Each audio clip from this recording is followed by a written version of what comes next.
Hello everyone, आज हम आपको 3x3 मैट्रिक्स को 30 सेकंड में कैसे फिल करें ये हम बताएंगे। जैसे कि हमारा क्वेश्चंस एग्जाम में दिए होते हैं, 3x3 matrix using the number 1 to 9 so each one such that the sum of every row every column and every diagonal is same। सो इसमें जब हमें देखो नंबर कहां से कहां तक दे रखे हैं, 1 to 9 दे रखे हैं। सो अगर हम अभी स्टार्ट कहां से करेंगे, जो हमारी फर्स्ट रो का मिडिल सेल जो है, फर्स्ट रो का मिडिल सेल, वहां पर हम क्या लिखेंगे, वहां से हम नंबर स्टार्ट करेंगे। ये क्या करेंगे 1। अगर हाँ इसके बाद हमारा 1 नहीं, 1 यहाँ पर फिल हुआ है, 1 के बाद हम कहाँ स्टार्टिंग चलेंगे, अपने डायगनली चलेंगे। डायगनली चलेंगे, यहाँ पर अपनी सेल चेक करेंगे तो यहाँ पर तो सेल है नहीं कोई सी, लेकिन यहाँ इसके अपोजिट कौन सी सेल है, ये सेल है। इसके अपोजिट कौन सी सेल होगी, ये होगी। सो यहाँ पर क्या जाएगा मेरा 2। अब यहीं से मैं इसका डायगनली चेक करूंगा, इसके डायगनली कौन है, यहाँ पर भी सेल नहीं है, लेकिन इसके डायगनली इसका अपोजिट कौन सी सेल है, मेरी ये सेल है।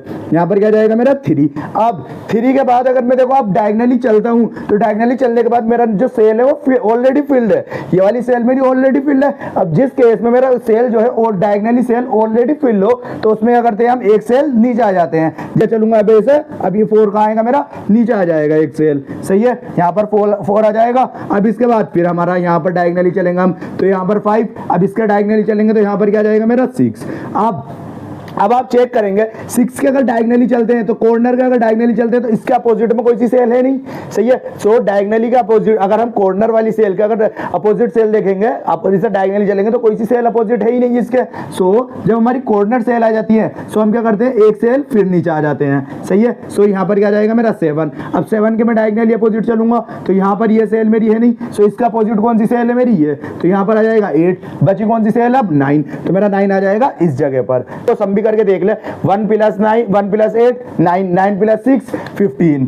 सही है, और 3 + 5 8, 8 + 7 15, 4 + 9 13, 13 + 2 15। अब यहाँ पर चेक करेंगे 8 + 3 11, 11 + 4 15, और 1 + 6, 1 + 5 6, 6 + 9 15, 3 + 6, 6 + 7 13, 13 + 2 15। सही है, सो अगर वैसे आप डायगनली भी चेक कर सकते हैं, 8 + 5 13, 13 + 2 15। सही है, और 6 + 5 11, 11 + 4 15। सो मेरे यहाँ पर सारी रोज, सब रोज का, कॉलम का और सब मेरे डायगनली का सबका सम सेम है। अब यही मुझसे पूछा था। अब हाँ बस आपको ये चीज याद रखनी है, क्योंकि ये नंबर अगर आपको 1 to 9 दे रखा है तो आप 1 से स्टार्ट करेंगे। अगर आपको 5 to 14 दे रखा है तो आप यहाँ पर 5, फिर आगे को जो भी हमारा मेथड है, सिंपल यही मेथड को आप फॉलो करते हुए पूरी की पूरी फिल कर देंगे। अगर आपको ये समझ में आया तो आप हमें कमेंट में बता दें, हम नेक्स्ट वीडियो अपनी 5x5 मैट्रिक्स की बना देंगे। सो आज के लिए यहीं पर, थैंक यू।